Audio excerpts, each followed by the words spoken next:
नमस्कार दोस्तों, मैं आशीष चौहान आप सभी का स्वागत करता हूँ मेरे इस चैनल में। आज एक बहुत ही इम्पोर्टेंट टॉपिक के बारे में बात करने जा रहा हूँ, जो कि हमारे समाज से ही रिलेटेड है, जो कि सदियों से चलता आ रहा है। तो टॉपिक कुछ इस प्रकार है, यात्रा का महत्व, है ना? तो इस यात्रा के महत्व से हम अपने समाज के महत्व और जो हमारे सामाजिक स्थान है, जो हमको महत्व दिया जाता है, उसके बारे में भी बात करेंगे। लेकिन मैं इसको रिलेट करना चाहूँगा इतिहास के कुछ पन्नों से, जिसकी शुरुआत मैं पहली एक यात्रा से करूँगा। पहली यात्रा है गौतम बुद्ध की। जैसा आपको पता है कि गौतम बुद्ध बुद्ध भी एक बहुत ही राजा महाराजा फैमिली से थे, और वो बहुत ही नाज़ों से पले थे। कभी वो महल से बाहर नहीं जाते थे, क्योंकि ऐसा मानना था, ऐसी भविष्यवाणी की गई थी कि ये जैसे ही अ, बाहर की वास्तविकता को देखेंगे तो ये अपना गृह त्याग करके सन्यासी बन जाएंगे, और वैसा ही हुआ। अब यात्रा कैसी हुई? जब वो वयस्क हुए, उनके पिताजी के द्वारा कहा गया कि तुम्हें क्या चाहिए, तब उन्होंने अपनी मांग रखी कि मुझे अपने राज्य को देखना है, बाहर की दुनिया देखनी है। और उनका एक सारथी था, उनका सारथी उन्हें अपने राज्य के दर्शन के लिए बाहर लेके गया। तो जब वो यात्रा पे निकला, तो उसने यह पाया कि रास्ते में उसे एक वृद्ध व्यक्ति मिला, एक बीमार व्यक्ति मिला, और एक शव की यात्रा देखने को मिली, शव यात्रा देखने को मिली।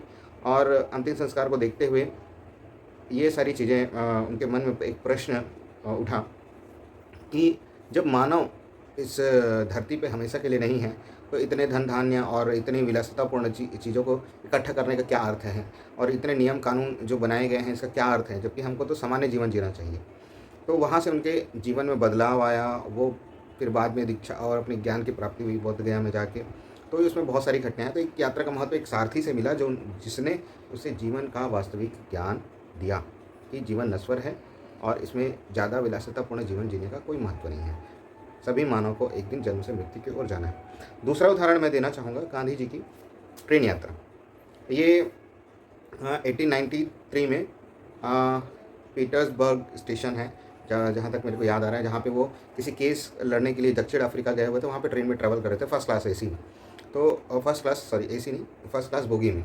तो जब वहाँ पे ट्रैवल कर रहे थे, तो उन्हें एक टीसी मिला, और उस टीसी ने देखा कि एक भारत देश, जो कि उनके देश का गुलाम है, वहाँ एक काला व्यक्ति फर्स्ट क्लास एसी में बैठा हुआ है। तो वो उसके लिए एक बहुत ही विचित्र और अकल्पनीय बात थी कि कोई कैसे इतने निचले स्तर का हो के इतने रॉयल जो फैसिलिटी को कैसे ऑब्जर्व कर सकता है। तो वहाँ पे उसने उसे धक्का दिया, और फिर गांधी जी ने कसम खाई कि मैं इनको तो देश से बाहर निकाल के फेंकूँगा। वहाँ पे उनकी अपने आप से पहचान हुई कि वो क्या है। अब दूसरे एक तीसरी यात्रा की बात करते हैं, जो कि एक मेरे पीछे आप बुक देख रहे होंगे। ये मैं पढ़ रहा हूँ अभी फ़िलहाल ये बुक, आधुनिक भारत के शिल्पकार, ठीक है, बाबा साहब अम्बेडकर। ये रतन लाल डांगी आईपीएस ऑफिसर हैं। ये हमारे बस्तर क्षेत्र में भी काफ़ी काम किया है इन्होंने। तो खैर ये उनकी जीवन, वास्तविक जीवन की कहानी अम्बेडकर जी की। तो ये यहाँ जब वो भी अपने पिता से मिलने गए हुए थे गर्मी की छुट्टियों में, कहाँ गए हुए थे, एक पंसारा नाम की जगह है, जहाँ पे वो भी आर्थिक रूप से उतने संपन्न नहीं थे, तो हमेशा उनका रोज़गार बदलता रहता था। तो एक खजांची के रूप में वहाँ थे। तो एक दिन गर्मी की छुट्टियों में अम्बेडकर जी अपने भाई जो हैं उनके साथ में गए हुए थे, कहाँ, अपने पापा से मिलने के लिए, अपने फादर से मिलने के लिए। तो स्टेशन में रात को पहुँचे वहाँ, तो वहाँ पे देखा कि वहाँ पे कोई जाने की कोई व्यवस्था नहीं, वहाँ बहुत दूर होने के कारण। तो स्टेशन मास्टर से रिक्वेस्ट किया गया कि मुझे मतलब हम लोग को वहाँ जाने के लिए कोई सुविधा दिया जाए। तो एक बैलगाड़ी वाला वहाँ था।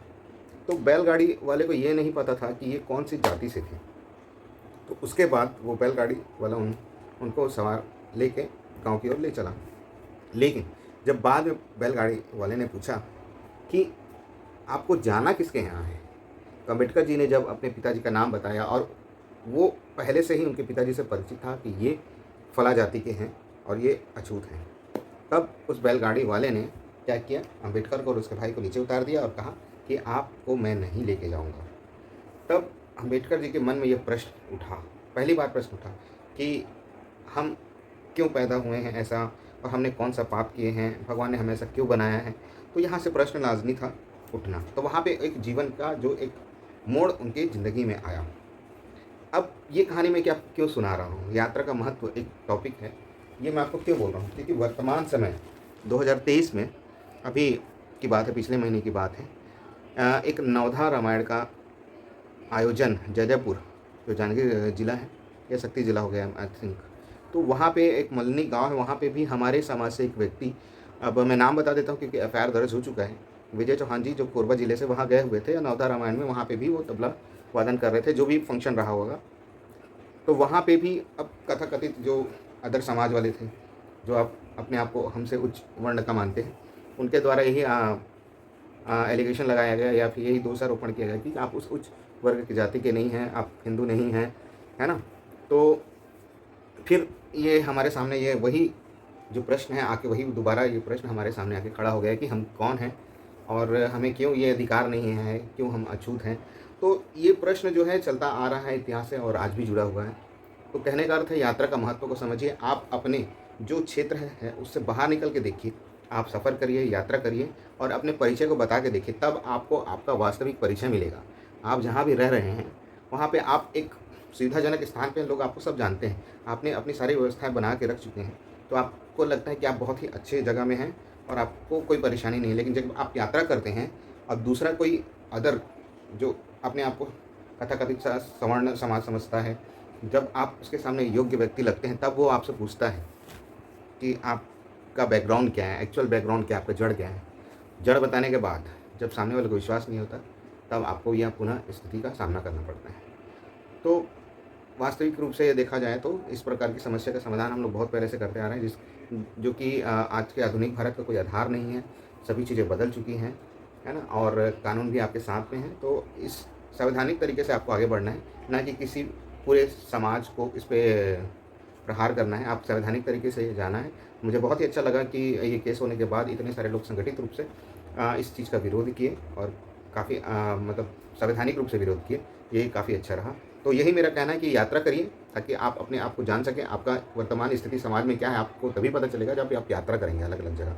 और किसी मंच में आप बैठेंगे, तब आपको कितना सम्मान मिलता है, उस समय आपका वास्तविक परिचय आपको मिलेगा। तो इस चैनल को सब्सक्राइब करिए ताकि मैं आपको ऐसी छोटी-छोटी जानकारी देता रहूँ और पढ़ते रहिए, अपने ज्ञान को बढ़ाते रहिए और जीवन को उच्च बनाते रहिए और शिक्षित करिए लोगों को। और मैं ये मानूँगा कि समाज को शिक्षित करने से अच्छा है आप अपने बच्चों को शिक्षित करिए, अपने परिवार को शिक्षित करिए, समाज खुद ब खुद शिक्षित हो जाएगा। धन्यवाद।